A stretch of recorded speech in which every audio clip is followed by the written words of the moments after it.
We've been repeatedly telling that ACE 5 plan is the most important 5 plan in India's planning history. Okay. And every development that happened along is something that was a necessity also, and that was an imperative also, right?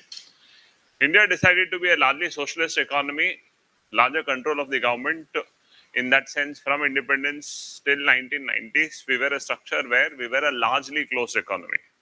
Private initiatives were very limited. There was a license quota Raj, and government initiatives specifically were spread over all sectors. We did not allow foreign investments. In that sense, largely economy was completely under control. But this structure of the economy was not suitable very much as you went on. Initially, probably for the right reason, considering you were under colonialism for 200 years and things were different. But then, as you how you carry on further, right? So by 1980-85, we started showing issues in terms of how the economy was running. Like we reported, our imports were very high. We were continuously importing crude oil, but our exports were very minimal. So the earning of foreign exchange was very less, but the export being very less, the earnings came down continuously. But the imports being very high, we were spending foreign exchange heavily. The spending of foreign exchange is very high, but the earnings is very low. This was a situation that led to a scenario where our foreign exchange crisis was very large. 1987-88, we were in trouble. We did go for what is called as devaluation of rupee. So when you devalue rupee again, in certain sense helps, but how much? So 1991-92, we were in a situation where we were in terrible balance of payment crisis. So what is the prelude, or what is the scenario under which we are accepting this? The prelude is we are in balance of payment crisis. Okay. And what is the understanding of balance of payment crisis? Balance of payment crisis simply means that if you don't have enough foreign exchange to pay for essential imports, ಅಗತ್ಯವಾದ foreign exchange ಅಗತ್ಯವಾದ imports ಮಾಡ್ಕೊಳೋದಕ್ಕೂ ಕೂಡ ನಿಮಗೆ enough foreign exchange ಇಲ್ಲ. What is this essential imports? We import a lot of things. We import crude oil, we import electronic items, we import gold. But what is very essential? Crude oil is very essential because it's nerve center. Gold is not a very essential import. It's luxury. Right? So when we import essentials, import gu kuda namma hatra foreign exchange illa andre that is crisis. Right?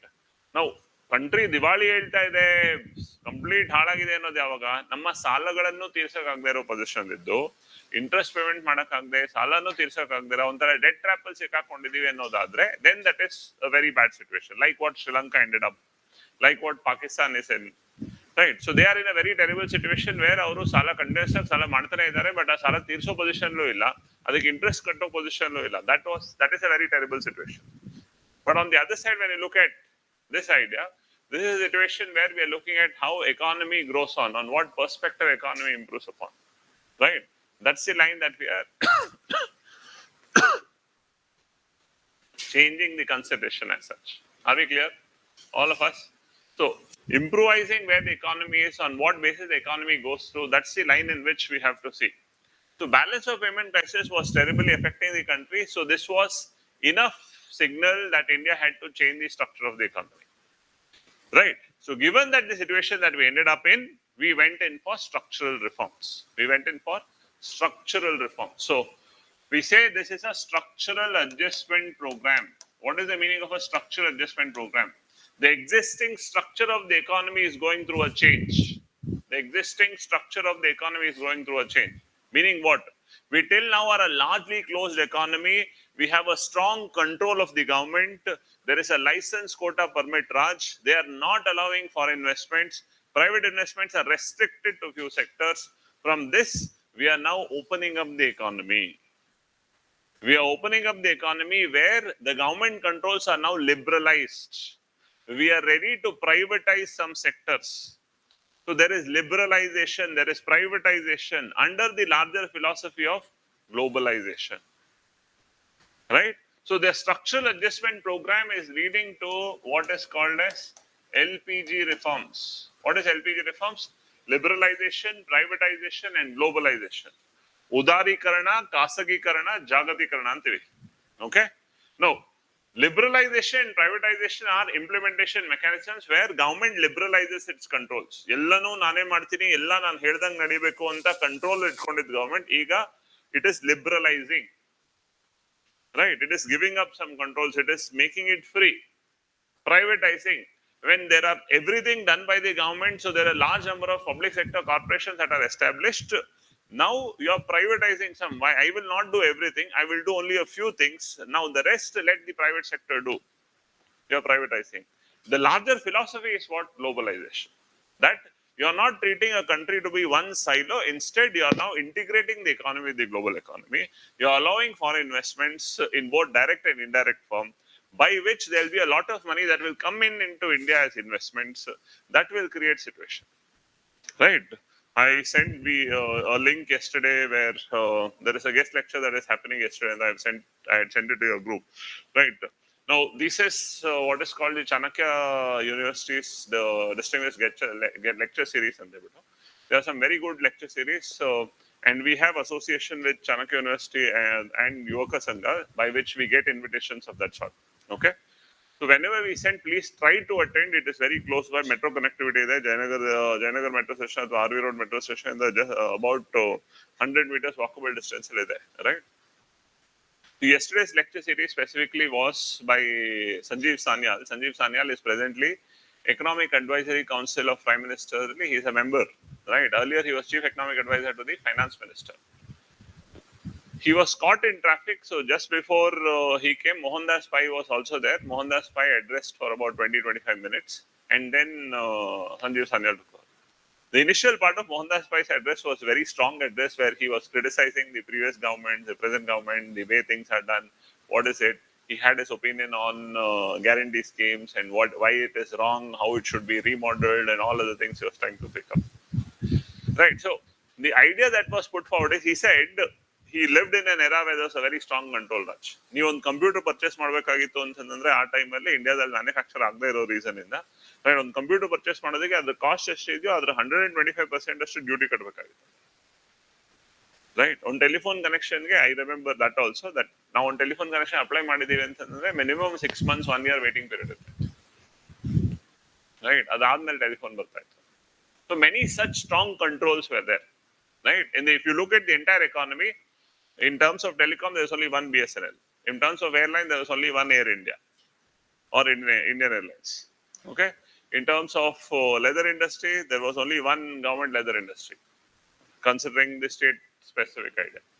This was the kind of a situation where we are in a strong control system. Now you liberalized, right? And you allowed foreign investments to come in. And that opened up the economy, brought in so much of investments that India was able to absorb all of them, given we are a very large economy. Very large economy in the nature of which the economy was growing in terms. That's the benefit that you should see and understand the picture. Okay? That's the line at which we'll be able to see things. So effectively, what is the change that we see? The change that we see is, from a largely closed economy that we were, we now become a largely open economy. I'm very clear in the word that I'm using. You will never say India was a closed economy, India became an open economy. We were not a closed economy. We were an economy, recording on Monday. We were a closed economy where the economy was largely closed in terms strict controls existed. Right? From that, we went on to become a largely open economy where we allowed foreign investments, private investments, but we still had some restrictions. Okay? So, illu private investments allowed itto, but they were restricted. Yarige eshtu license idyo avrige matra anno riti control ittu. Illi largely open antandaga, the idea where the perspectives looked into, where some of the sectors were still restricted. That is why largely closed, largely open. It was not completely closed, it was not completely open. That's how you have to understand. Okay? Right. Let's try to build a difference. Each region. So before 1991 reforms hegito, after 1991 reforms hegito. Let's try to understand. Let's try to build a difference. Okay? So we say there was strong control orientation. Government was a strong control system. So you allowed only few private investments and they had to go to license quota. So very strong controls, license quota Raj, few private investments, no foreign investments. Very few private investments, no foreign investments. We had the MRTP Act in place. The government was a strong controller. It was controlling everything, right? Completely restricted economy. Very few private investments where there was to get that investment sector, you had to take licenses, quotas. That's the meaning of license quota, Raj. ನನಗೆ ಇವಾಗ steel ಇಂಡಸ್ಟ್ರಿಯಲ್ಲಿ ಸ್ವಲ್ಪ private sector allow ಮಾಡಿದ್ದಾರೆ but steel industry ನಾನು open ಮಾಡಬೇಕು ಅಂದ್ರೆ I have to apply for a licence get a licence then only right permits I have to get permits I have to get quotas allocated then only I can do not everybody can directly invest ಆ ತರ ಇರಲಿಲ್ಲ system right and licence ಕೊಡಬೇಕು ಅಂದ್ರೆ licence ತಗೊಳ್ಬೇಕು ಅಂತಂದ್ರೆ there is a very strong government control which means there was a lot of corruption involved and all things were delayed right that kind of system was. Now this system was no more sustainable. Why? You are a large economy, you are a large country, and everything government will do will not work. So there were restrictions. So strong controls, right? License quota permits, private investments were very few, no foreign investments at all. Right? That is what led to balance of payment crisis.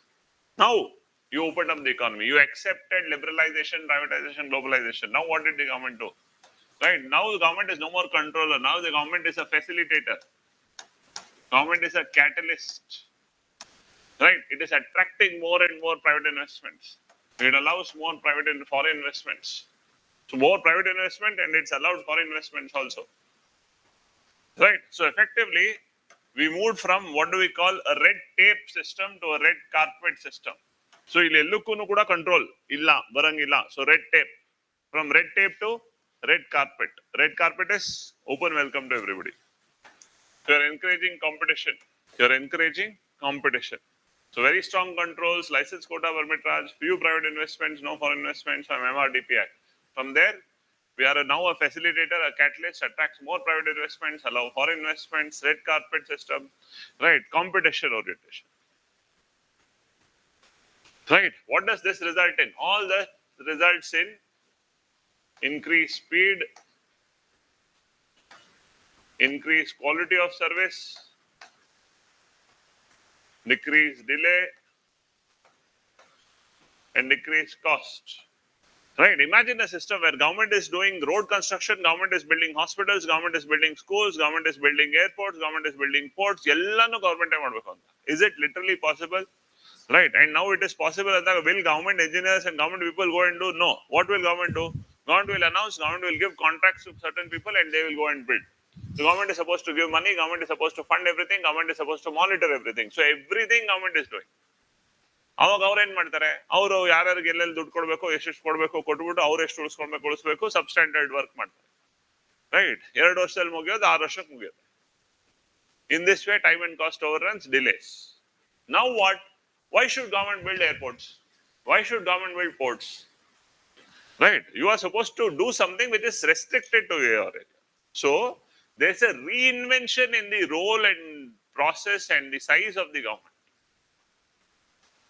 right the role focus and size of the government is a reinvention government was doing 100 things now it is restricted to 10 things the 10 things which exclusively government should do and it can do it very well and only government can do the rest of the 90 you are now allowing the private to do the foreign investments what is the benefit of giving it to the private sector they have the capital so they bring in a lot of money they have the required expertise they have the required technology in that sense your speed will improve your quality will improve and there is no one private player there are many private players so what will you do you will now open it up to a competition by which they will themselves compete give the best out of it that is the benefit right so it encourages competition it increases your speed it increases your quality decreases time delay and then decreases cost also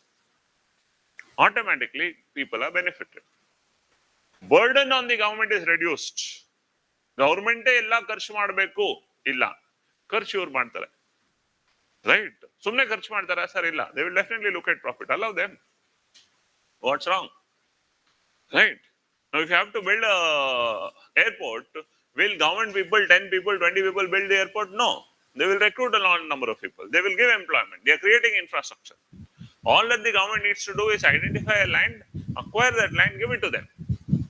Put in quality considerations, monitor that.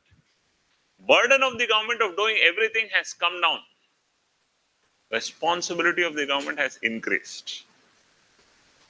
Only burden comes down. Responsibility does not come down. Responsibility has increased. Why? Government has to ensure whatever is being done in good quality. Is being done to ensure the quality orientation is taken care. That's how it is done. Are we clear? Yes. So that's the line at which we are taking into consideration. So eighth five-year plan was a very significant plan because it changed the structure of the economy. That's why we call this what? Structural adjustment program. From a largely closed economy, we became a largely open economy. From this kind of a very controlled system, we now opened up. Right? And this opened up system needed a lot of reforms. Why was eighth five-year plan successful? Eighth five-year plan was successful, though it was a large change that we did. People were very conscious. What if this doesn't become successful? 40-45 ವರ್ಷ ಒಂದೇ ರೀತಿ structure ಇದ್ದೀವಿ. All of sudden ಈ structure ಈ ರೀತಿ change ಮಾಡ್ತಾ ಇದ್ದೀವಿ. ಸಣ್ಣ ಪುಟ್ಟ ತೊಂದರೆಗಳಾದ್ರೂ ಕೂಡ ದೇಶ ಮುಳುಗೋಗ್ಬಿಡುತ್ತೆ, ಎಕಾನಮಿ ಮುಳುಗೋಗ್ಬಿಡುತ್ತೆ. ಸರಿ, ನಾ ಮಾಡ್ಬೇಕಾ ಬೇಡವಾ ಅನ್ನೋದ್ರ ಬಗ್ಗೆ ಸಾಕಷ್ಟು ಕನ್ಫ್ಯೂಷನ್ಸ್ ಇತ್ತು. Right? ಸಾಕಷ್ಟು ಕನ್ಸರ್ನ್ಸ್ ಇತ್ತು. In that sense, right? So they were very carefully getting into things, very thoughtfully getting into things. Any large-scale economic reform does not need a jump. It needs careful, thought-driven reforms. Right? Now, demonetization failed. Why demonetization failed? Demonetization was failed because it was just like that pushed into. It did not follow up with subsequent reforms that was necessary. Any large-scale economic reform needs subsequent reforms. ಈ ಮಟ್ಟಕ್ಕೆ economic structurally change ತರ್ತಾ ಇದ್ದೀರಾ ಅಂತಂದ್ರೆ ಎಕಾನಮಿಯಲ್ಲಿರೋ ಎಲ್ಲಾ areas ಅಲ್ಲೂ change ತರಬೇಕು. They did very carefully. They brought about changes like, right, since you are now allowing foreign investment, since you are now allowing private investments, every area of the economy needs changes. So you brought in changes. You brought in fiscal policy reforms.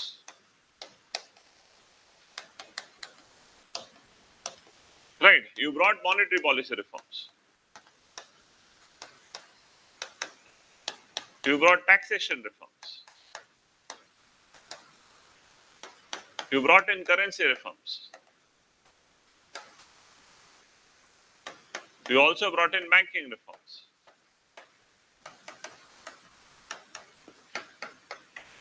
Financial market reforms. Stock market reforms. Trade policy reforms.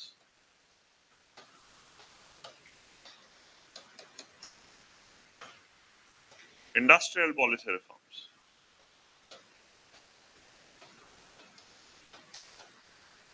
Effectively, every area of the economy saw through changes. Every area of the economy. Fiscal policy, monetary policy, taxation, currency, banking, financial market, stock market, trade policy, industrial policy. Every area of the economy went through reforms. It was necessary. Why?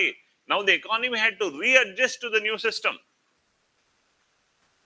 Right? The economy had to readjust to the new system. What happened as COVID was a huge change to the normal living pattern. People had to readjust. Every area of things people had to readjust. Alva? Right?